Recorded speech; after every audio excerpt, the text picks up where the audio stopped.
Two men have been rescued on Bluff Mountain in the middle of a brush fire. The Tennessee Department of Forestry says a man who was camping was trapped for 3 days before setting the fire to signal for help.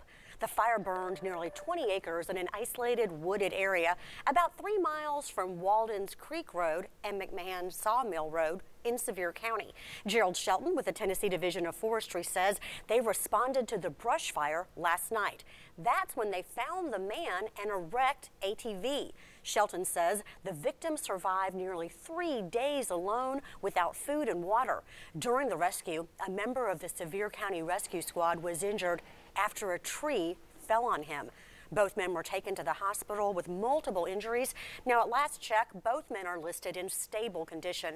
Brooke Smith with the Department of Agriculture says this 9-hour rescue was challenging. Anytime you're operating in the darkness and then on that steep terrain in those rocky conditions, it does make it difficult, and then you start having incidents within the incident, and you have to take a lot of care, and you have to be meticulous about taking care of yourself and the other people you're working with.